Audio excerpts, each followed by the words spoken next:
नमस्कार आप सभी अतिथियों हैं। और जब तक अभी हमारा श्रोतागण देखना चाहिए थे, क्या आवाज क्लियर आ रही है आपको? आप सभी उत्तराखंडी अतिथियों को मेरा नमन प्रणाम।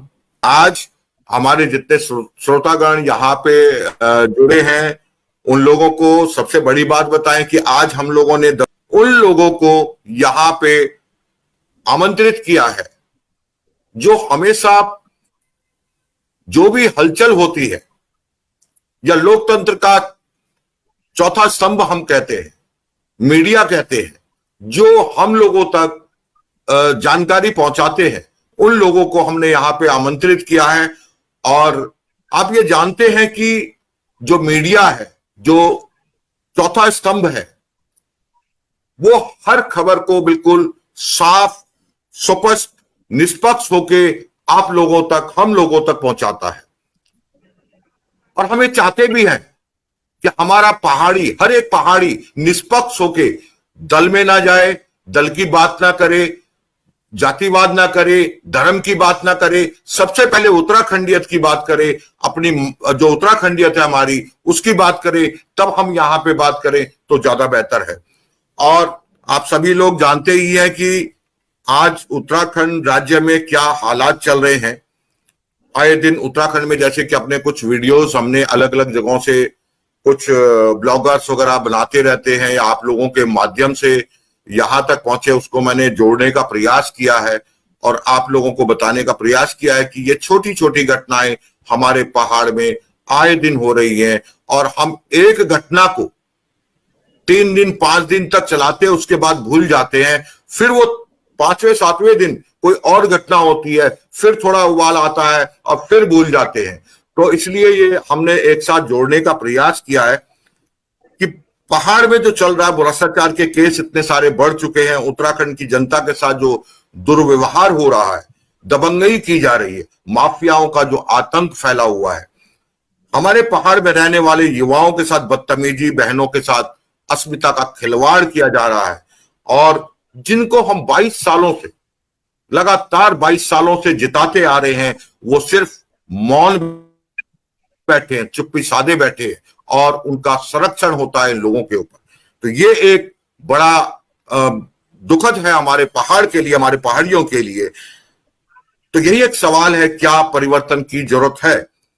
क्या हम लोग ये परिवर्तन चाहते हैं, और कैसा परिवर्तन चाहते हैं ये हम लोग चाहते हैं। और आप लोगों से यही बात करें कि आपकी नजरिए से परिवर्तन किस तरीके का पहाड़ में होना चाहिए।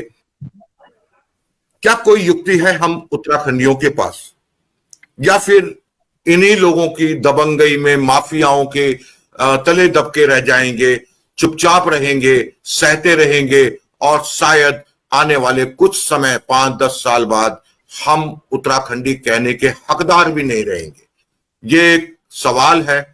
और आप सभी का बहुत बहुत आभार कि आप लोग जुड़े हैं। और सीएम पपनाय जी रानीखेत से हैं, प्रिंट मीडिया और इलेक्ट्रॉनिक मीडिया से स्वतंत्र पत्रकार हैं, national federation of newspaper employees. 1979 से लेकर 2015 तक इंडियन एक्सप्रेस जनसत्ता राष्ट्रीय महासचिव रहे हैं। हमारे साथ में आप लोग सब जानते हैं, नाम से वाकिफ हैं, और बहुत ही ऐसा नाम है जो शायद खुले में है, पोलखोल बहुगुणा जी। और धन्यवाद, आप जुड़े हुए हैं, चंबा टेरी से हैं, और हकीकत में गांव गांव में जाके ये पोल खोल रहे हैं। पोलखोल बहुगुणा नाम जो है वो राजेश बहुगुणा जी, लेकिन पोलखोल बहुगुणा जी फेमस है, संपादक हैं ये आप पर्वतवाणी लाइव के।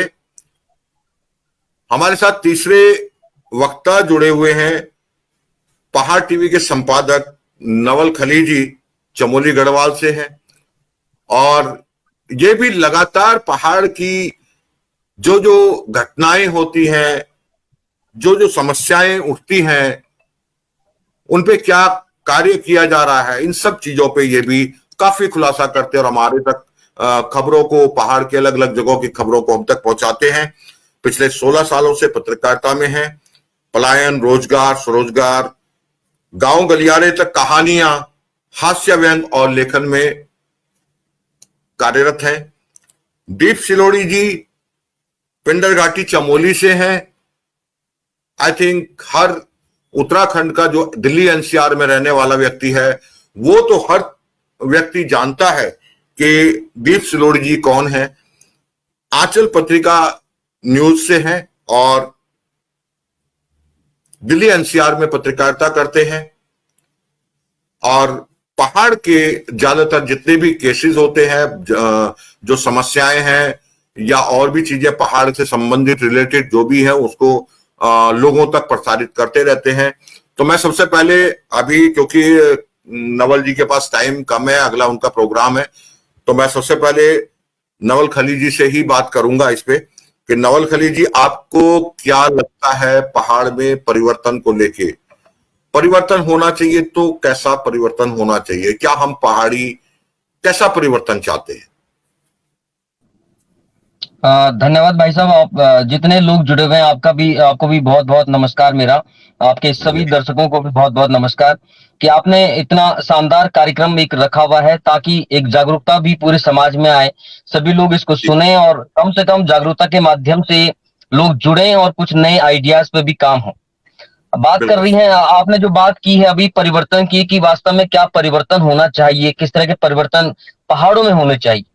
तो परिवर्तन तो नीतियों में सबसे बड़ा परिवर्तन होना चाहिए। पहाड़ों के लिए एक अलग नीति जरूर बनाई जानी चाहिए, क्योंकि दरअसल उत्तर प्रदेश से जो उत्तराखंड अलग हुआ उसका उसका उसकी जो मूल धारणा थी, मूल अवधारणा थी, वही यही थी कि वास्तव में पहाड़ों के लिए अलग नीतियां बने, पहाड़ों के जो लोग हैं उनके लिए जो है अलग तरह का एक पूरा सिस्टम बने।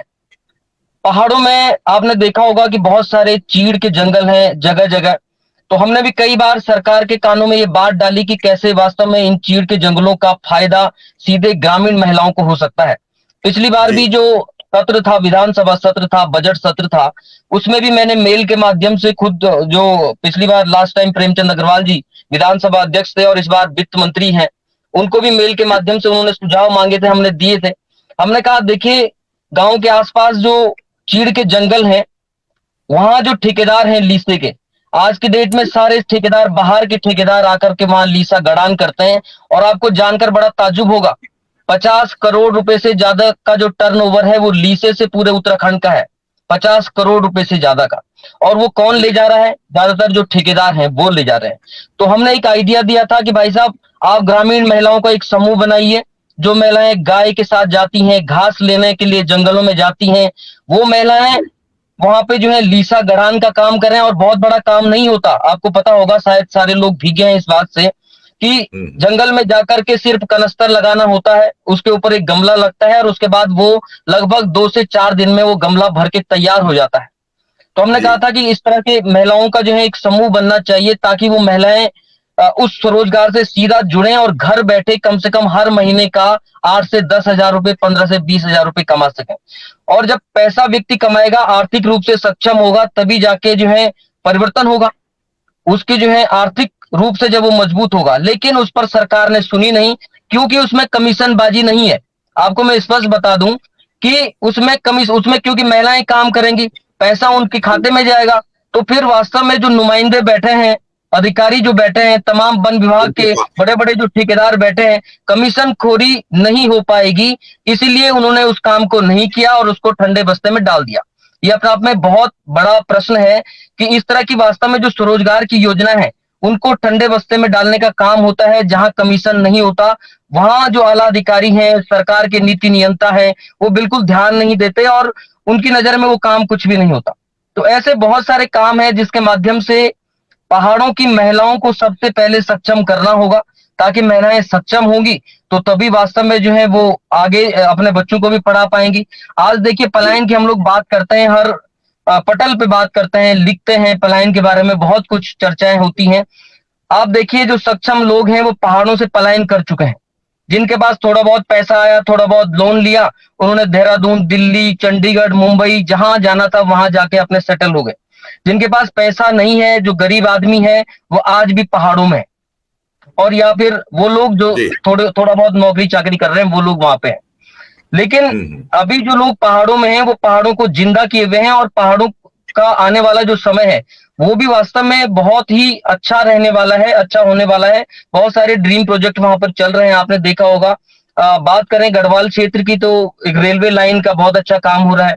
इसके अलावा ऑल वेदर रोड का काम हो रहा है। तो बहुत सारे ऐसे काम हैं जो एक स्वर्णिम भविष्य हो सकता है, लेकिन उससे पहले स्वरोजगार के माध्यम से जो हमारे युवा बाहर गए हुए हैं स्वरोजगार के लिए, उनके लिए स्वरोजगार करना होगा। और दूसरी बड़ी बात देखिए आप, हर 70 विधानसभाओं में देखिए जो विधायक विधायक निधि जो होती है जिसको 2.5 करोड़ से बढ़ाकर 5 करोड़ रुपए हर साल कर दिया गया है, उसमें बनता क्या है?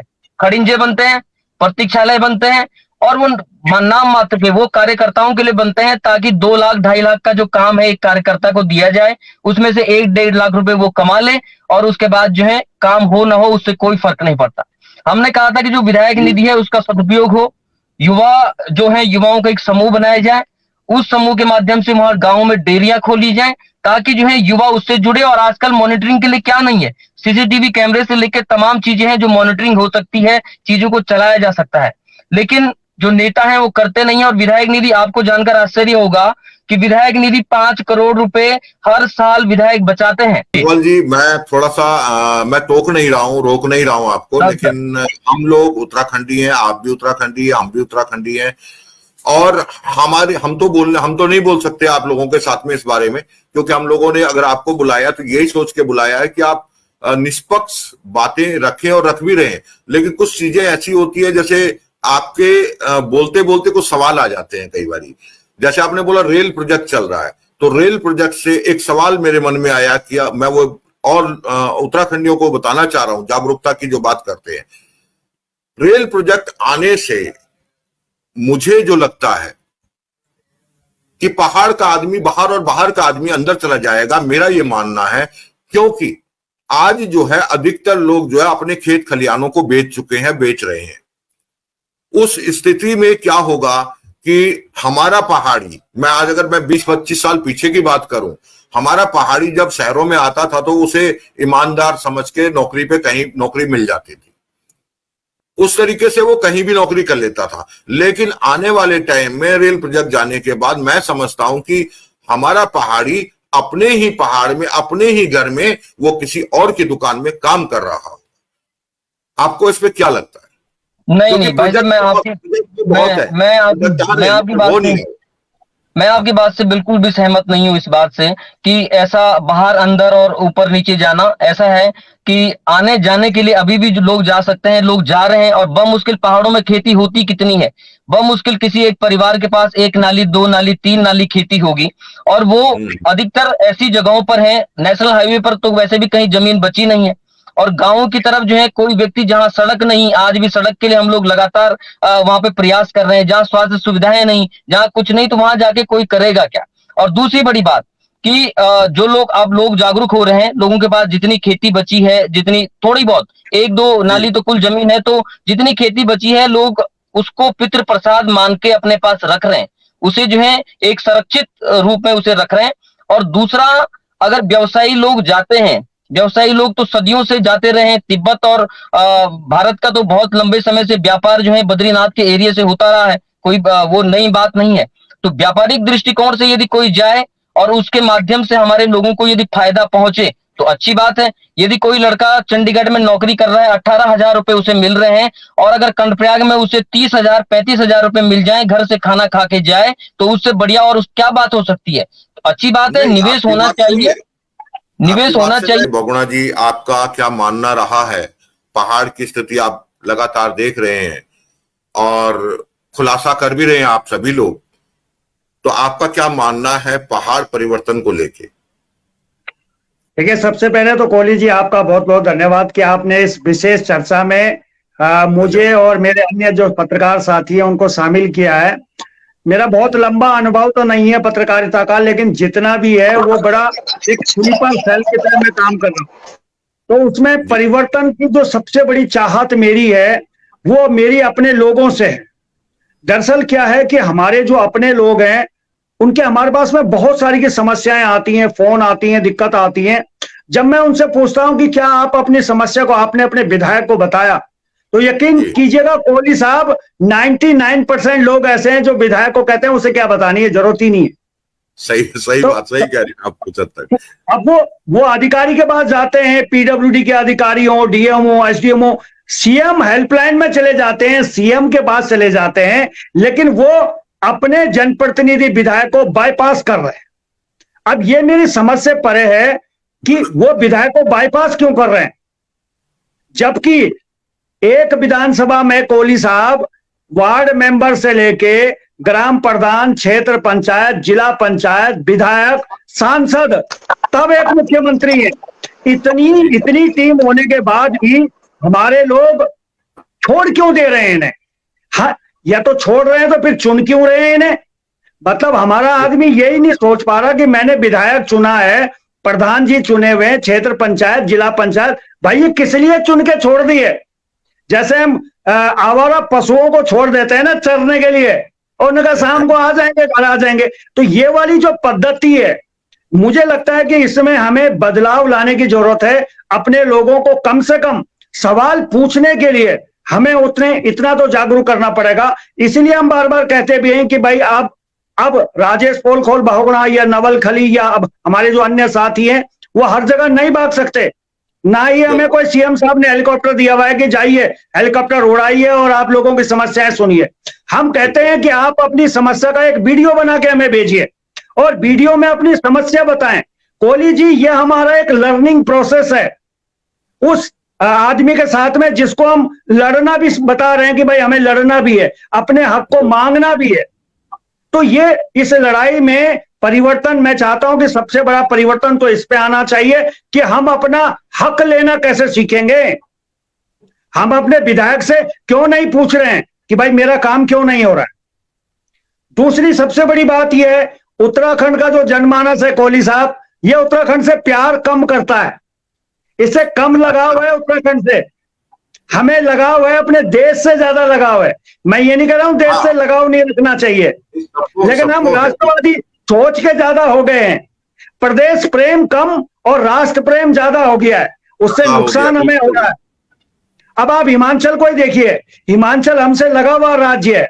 हिमाचल के लोग पलायन नहीं करते हैं क्योंकि उन्हें अपने राज्य से प्यार है। हमें अपने राज्य से सिर्फ प्यार इसलिए क्योंकि नौकरियां चाहिए सरकारी, बस इतना ही लगाव है। या एक विधायक चुन के देना है, सांसद चुनना है, प्रधान चुनना है। एक्चुअली बहुगुणा जी, जो मेरा अनुभव रहा है ना, जैसे कल मैं इतना तो नहीं रहा पहाड़ों में, जो भी रहा हूं, मेरा अनुभव रहा है पिछला कुछ 2-3 सालों का, उसमें मैंने एक ही चीज देखी है, चाहे वो प्रधान के चुनाव हो, चाहे विधायक के चुनाव हो, चाहे वो कोई भी चुनाव हो, उसमें एक तो सबसे बड़ी कमी रही हमारे पहाड़ियों की, हम लोगों की, कि हम लोग जो है कहीं ना कहीं 2-4 रुपए यानी 1000-2000 के चक्कर में और बोतल के चक्कर में जो फिसल गए, रुड़की पहुंच गए। रुड़की हमारे यहाँ एक बचपन में हम लोग बोलते थे ना कि जब गाय चराने जाते थे, अगर पहाड़ पे हमारी कोई गाय है या बैल है तो गिरने वाला होता, बोले रुड़की को, हमें रुड़की का पता नहीं था उस टाइम पे, बचपन की बात कर रहा हूं, तो रुड़की यानी कि वो लुढ़क गया, हम रुड़की बोलते थे उसे। तो ऐसी कंडीशन हमारे सारे पहाड़ियों में कमियां यही है कि हम लोग एक चेहरा देख रहे हैं, बड़ी पार्टी देखते हैं, बड़े बैनर देखते हैं, बड़े उसको देखते हैं कि ये चीज है तो वहां भी है तो यहां भी होना चाहिए। क्योंकि जैसे कि पहले जो एक हवा थी, मैं अगर 22 की बात करूं, 22 के चुनाव की, क्योंकि मैं उससे बात नहीं करना चाह रहा, लेकिन एक कुछ चीजें आ जाती सामने में। 22 के चुनाव में क्या हुआ कि रातों रात सब बदला है। जहां पे कांग्रेस की बात थी, शायद कांग्रेस आती, वहां बीजेपी आई।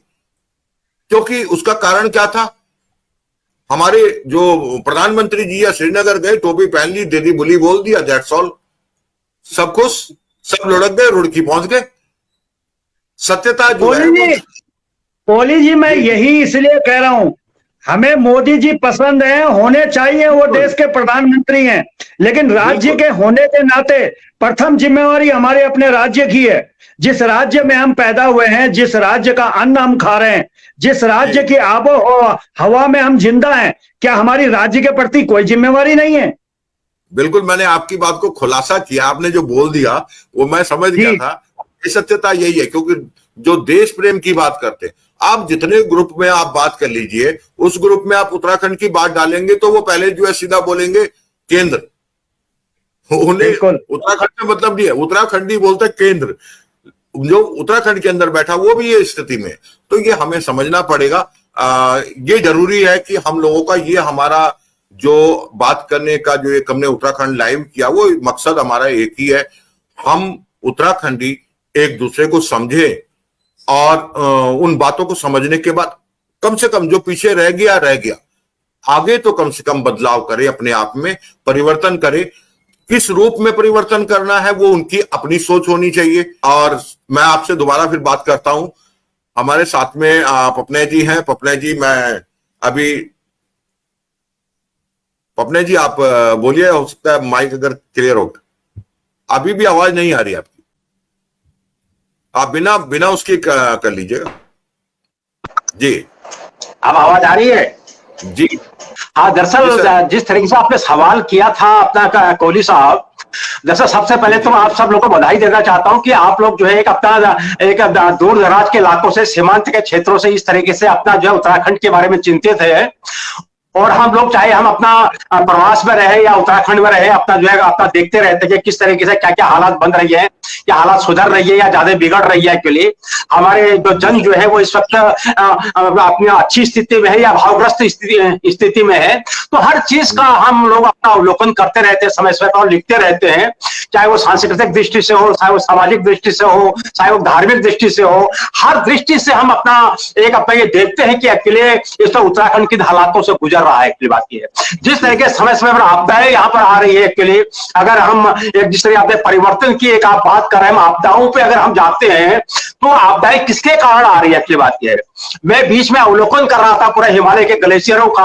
आपने देखिए गंगोत्री ग्लेशियर जो है, जो 1930 में जो उसकी स्थिति थी, आज उसकी स्थिति क्या है। एक्चुअली बात यह है, इसी तरीके से आप मिलम ग्लेशियर देख लीजिए, आप पिंडारी ग्लेशियर देख, अभी जितने भी हमारे ग्लेशियर हैं, मेरा कहने का मतलब यह है कि ग्लेशियर हमारे पीछे खिसक रहे हैं। एक्चुअली बात यह है, चाहे आज ठीक है हम अपने पर्यटन की बात करते हैं, आज जो है जहां पहले चंद हजार लोग अपना जो बद्रीनाथ केदारनाथ जाया करते थे, वे पैदल अपना यात्रा करके वहां बड़े दुर्गम अपनी यात्रा करके वहां पहुंचते थे, आज हेलीकॉप्टरों के माध्यम से वहां पर पहुंच रहे हैं। सुविधा बहुत हो गई, अच्छी बात है, लेकिन एक प्राकृतिक दृष्टि से, एक पर्यावरण की दृष्टि से एक्चुअली बात यह है, एक जलवायु परिवर्तन की दृष्टि से अगर हम उसमें देखते हैं तो ये सब ठीक नहीं हो रहा है। एक्चुअली बात यह है, अपना एक एक धार्मिक स्थान का में जाने का मतलब जो है एक पुण्य वही कहलाया जाता था जब आदमी अपना एक कठिन यात्रा ही करके वहां पहुंचता था, तब उसके सुकून मिलता था कि वाकई में यहाँ पहुंच गया हुआ बात यह है, तब वो एक आशीर्वाद ग्रहण करता था।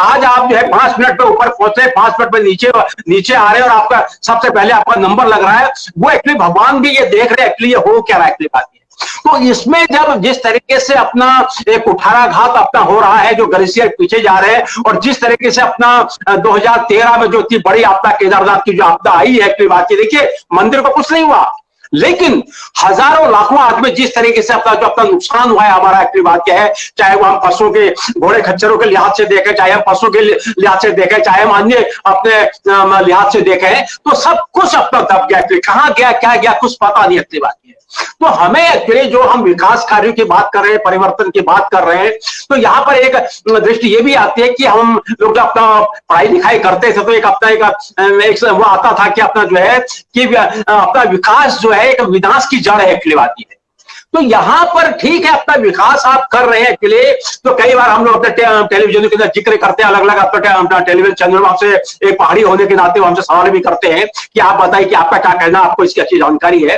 भाई हमारी जानकारी देखिए कोहली साहब, देखिए एक समय वो था हमारा उत्तराखंड का हर गांव आत्मनिर्भर था, हर गांव के अंदर खेती किसानी होती थी, हर गांव के अंदर, हर घर के अंदर बैलों की जोड़ी हुआ करती थी। आज देखिए किसी घर गांव में कहीं भी आपको बैलों की जोड़ी नहीं दिखाई देगी। अपनी बात है, सब खेत किसान बिल्कुल अपना जो है बंजर पड़ गए हैं, और जिस तरह के भालू, बंदर, बाघों का जिस तरह से आतंक इस वक्त चल रहा, तराई के क्षेत्रों से हाथियों का आतंक चल रहा है, इस वक्त बात है वो सबके सामने है। और यहां तक कि इस वक्त जो लोग बच्चे खुचे वहां पर रह भी गए हैं और किस तरीके जीवन यापन वो कर रहे हैं, वो देखिए आप जरा से एक दूसरे बात है, यानी कि घर में बैठे व्यक्ति को महिला अपना खेत में जा रही है, बच्चा अपने स्कूल को जा रहा है अपना, तो उसको बाग उठा के ले जा रहा है। बात ये भालू उसमें अटैक कर रहा है, खेती किसानी कर रहे हैं तो बंदर उसमें अपना लंगूर उस पर जो अपना जो पूरा उसका विनाश कर रहे हैं। तो ये परिवर्तन है या विनाश है, एक्चुअली बात है। और अगर विनाश हो रहा है तो इसके विनाश के जो अपना पृष्ठभूमि में जो है वो कौन लोग है, बात है। क्या इस तरीके से इस चीज पर रोकथाम नहीं लगाई जा सकती है? लगाई जा सकती है, की बात है। लेकिन हमारी इच्छा शक्ति है, जिस तरह हमारे अभी कुछ हमारे मेरे पत्रकार साथी अपने हमारे व्यक्त कर रहे थे, बिल्कुल सही व्यक्त कर रहे थे, की बात है क्या कि दरअसल यहां पर जब हमारी अपनी राजनीतिक इच्छा शक्ति बढ़ जाएगी, हम अपने ही अपने स्वार्थों में अपना जब जीने लगेंगे, या जिस तरह रोजगार का एक सवाल आ रहा था कि रोजगार कहीं बाहरी लोगों को मिल रहा है और मंत्री यहाँ के हैं और निवासी यहाँ के हैं, बात है। तो दरअसल ये बहुत कोहली साहब दुर्भाग्य है, मैं तो इसको दुर्भाग्य कहता हूं। और जिस तरीके से देखिए, मैं गांव के आत्मनिर्भरता की बात कर रहा था, तो हर गांव में जो हमारे भकार होते थे, अपने जो पिटारे होते थे, अनाज को भरे हुए रहते थे, बात है। क्या अन्न नहीं होता था? एक सिर्फ नमक और अपना जो है कपड़ा उपड़ा लेने के लिए हम हमारे जो अपने गांव वाले, जो हमारे जो चाचा ताऊ जी, हमारे घर वाले जो अपना बाजार जाया करते थे, और बाकी सब चीजें घर पे होती थी, मसालों से लेकर के, तेल से लेकर के, घी से लेकर के, दूध से लेकर के, हर दानों से लेकर के हर चीज हमारे गांव में होती थी, बात। तो लेकिन इतना परिवर्तन हो चुका है, पुलिस साहब आपका विषय भी इस वक्त है, बात यह है कि इस परिवर्तन को क्या हम दोबारा से इसको। जी अपने जी, मैं थोड़ा सा आपको बस एक ही चीज बात करना चाहूंगा, बहुत कम शब्दों में आप उसका जवाब दीजिएगा जो परिवर्तन की बात कर रहे हैं। एक टाइम था जब हमारा उत्तराखंड राज्य बना, हालांकि जो आपने पहले बता ही दिया कि उत्तराखंड राज्य बनने से पहले हमारा जो क्षेत्र था, पहाड़ी क्षेत्र संपन्न था, हर लोग वहां थे। एक व्यक्ति गांव का, मतलब परिवार का एक व्यक्ति शहर में कोई जॉब करने गया होता था, और बाकी हर खेत खलियान हरे भरे थे, हमारे आंगन भरे हुए थे। और रही बात, जहां हम बाग की बात करें, बाग तब भी था, बाग आज भी है, मगर फर्क इतना था कि तब लोग ज्यादा थे, और शायद एक वो कहते कनस्तर बांध के हम लोग उसी को डोरी को हिला के बंदरों को भगा दिया करते थे, या उस आवाजों से, तो कम से कम आवाजें हुआ करती थी तो जानवर नहीं होते थे। आज ताले लग चुके हैं, जानवरों में आना ही है। और मैं बात कर रहा हूं कि पहले जब उत्तराखंड राज्य बना, तब से हमारी ज्यादातर तीन ही चीजों का रोना रहा मेरे पहाड़ में। वो ये रहा कि रोजगार, शिक्षा और स्वास्थ्य को लेकर। आज पिछले 3 सालों में जो नजर आ रहा है, आज हमारा जो नई पौध है, जो हमारे युवा हैं, वो भी सुरक्षित नहीं।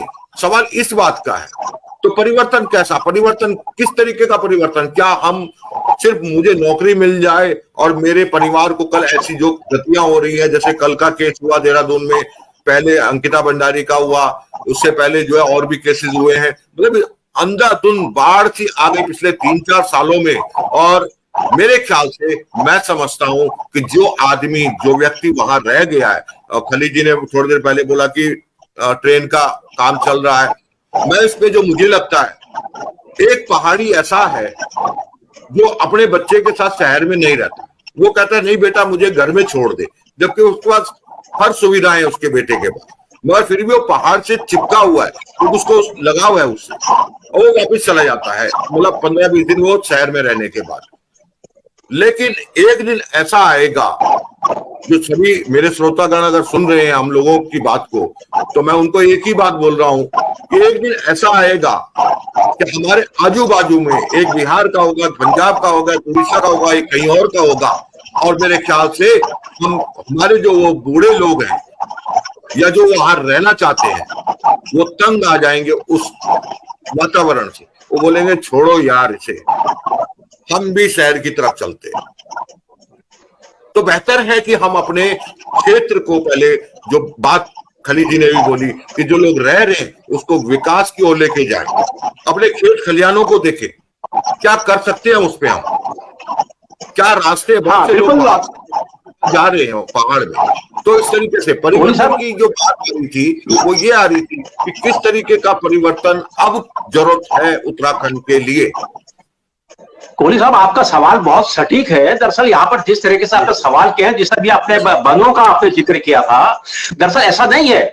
वनों का देखिए, मैं आपको बताऊं कि हमारे वन जो है इतने घने वन हुआ करते थे कि वहां सब कुछ था। एक्चुअली बात यह है, चाहे वो हम अगर लंगूर और बंदर अपने जंगलों तक सीमित रहते थे, क्योंकि इतना जंगली फल हुआ करता था कि जिसका कोई जवाब नहीं होता था। एक्चुअली बात यह है। और दूसरा, कायदे कानून इस तरीके से हुआ करते, मुझे बहुत अच्छी तरह याद है, रानीखेत के पास में एक गांव है, सोनी गांव है, वहां के एक शिकारी हुआ करते थे अपना उपाध्याय जी। तो उन्होंने अपने जीवन में 1700 कितने बाघों को मारा था, क्योंकि जो बाघ अपना जो है अपना जो मनुष्य को खाने लग जाता था। एक्चुअली बात यह है, अपना जो आदमखोर जिसे कहते थे, एक्चुअली बात यह है, तो ऑर्डर होता था ऊपर से कि इस बाघ को मार दीजिए। एक्चुअली बात यह है। लेकिन आज कायदे कानून इतने बदल गए हैं कि हम कहते हैं कि बाघों को बचाओ, बंदरों को बचाओ, कुत्तों को बचाओ, है। और तो इस तरीके से जो है, जब जो अपना आदमखोर हो चुके हैं, अपनी बात का नुकसान कर रहे हैं, घर से उठा के जो है, जो महिला पुरुष अपने घर के अंदर अपना है, अपना जो वहां से उनको उठा के ले जा रहा है। तो एक तो कायदे कानूनी में जो जिस तरीके से अपना इस तरीके को ऐसा बड़ा चढ़ा के अपना पेश कर दिया गया है कि हमारा जो जीवन है वहां पर अपना पहाड़ों का जो है वो समाप्त हो चुका है। एक्चुअली बात है, डर के मारे भी लोग पलाई वहां से कर रहे हैं, बुता हो गए गांव। एक्चुअली बात है। दूसरा, आप आते हैं कृषि के क्षेत्र में आते हैं। कृषि के क्षेत्र में आप ये देख, जी जी जी पपना जी, मैं इतना ही कहूंगा इस पे।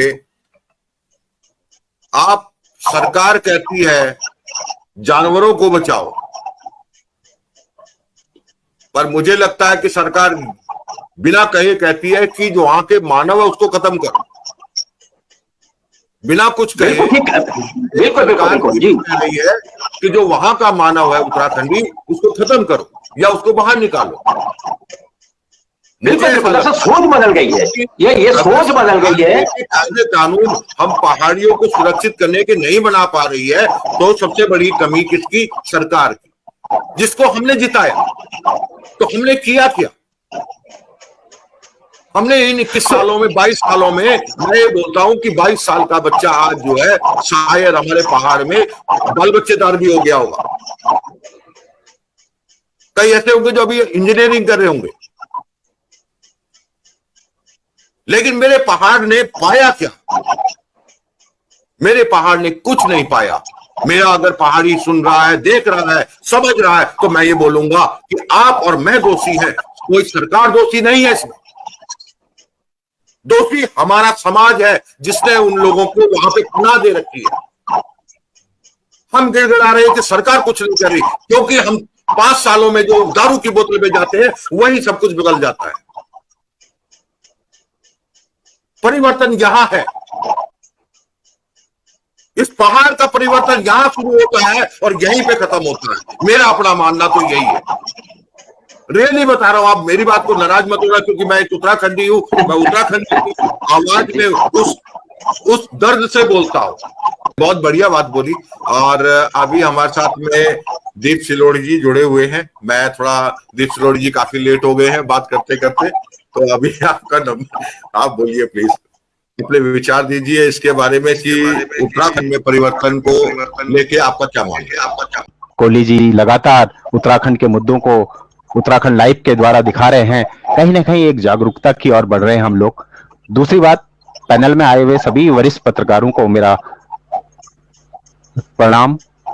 और जिस तरह से उत्तराखंड परिवर्तन की आप बात कर रहे हैं, मेरा मानना है कि उत्तराखंड को बने हुए 22 साल हो चुके हैं, 23वें साल में हम लोग जा रहे हैं, लेकिन आज भी वही पुराने मुद्दे जो है आज भी जो है समय समय पे उठते हैं। चाहे वो स्वास्थ्य का हो, चाहे शिक्षा का हो, चाहे भू कानून का हो, चाहे भ्रष्टाचार हो, चाहे मूल निवास का बात हो, और सबसे बड़ी बात गैरसैंण राजधानी। आज भी 22 साल बाद भी वही मुद्दे हमें सुनाई देते हैं। जब जब चुनाव आते हैं, वही मुद्दों पर राजनीति होती है और वही मुद्दे फिर गरमाए जाते हैं, और कुछ टाइम बाद फिर वही मुद्दे फिर शांत हो जाते हैं। कहीं ना कहीं हर पार्टी को मालूम है कि यही मुद्दे जो है उत्तराखंड की राजनीति में एक अहम रोल अदा करते हैं, जिस कारण समय समय पर इस तरह के मुद्दों को वो उठाती रहती है। सबसे बड़ी बात यह है कि परिवर्तन अगर हमें चाहिए तो गांव के जो वहां के निवासी हैं उनमें परिवर्तन चाहिए। वो जागरूक होने बहुत जरूरी है। जब तक वो अपने गांव की समस्याओं को उठाएंगे नहीं, अपने प्रशासन से, अपने विधायक से नहीं उठाएंगे, जब तक जागरूकता कहां से आएगी। क्योंकि जब तक गांव जागरूक नहीं होगा, शहर जागरूक नहीं होगा। इसलिए सबसे पहले जमीन पे जो धरातल पे व्यक्ति है उसे अपनी समस्याओं को उजागर करना पड़ेगा, बुलंदी से जो है आवाज को उठाना पड़ेगा, जिस कारण जो है उसकी आवाज को सरकार सुनेगी। राजनीति की जहां तक बात है, हर साल, हर 5 साल बाद, चाहे कांग्रेस हो चाहे भाजपा हो, आती जाती रहती है, लेकिन आज भी वही मुद्दे वहां पर खड़े हैं। तो कहीं ना कहीं लगता है कि क्षेत्रीय पार्टी की सख्त जरूरत है। क्षेत्रीय पार्टी क्योंकि धरातल को जानती है, वहां की हर मूलभूत समस्याओं को जानती है, उसके लिए एक विकल्प होना बहुत जरूरी है। और विकल्प जब तक नहीं होगा, यूकेडी ने बहुत प्रयास किया लेकिन यूकेडी भी कहीं ना कहीं उसमें असफल रही। तो उम्मीद करते हैं कि आने वाले समय पे अगर कोई इस तरह का विकल्प अगर उत्तराखंड में बने, जो धरातल पे हर जिलों में और गांव में जाके काम करे, तो कहीं ना कहीं जो ये मुद्दे, स्वास्थ्य हो, शिक्षा हो, भ्रष्टाचार हो, रोजगार हो, इस तरह के मुद्दों पे लगाम लग सकती है और उत्तराखंड का समाज जागरूक हो सकता है।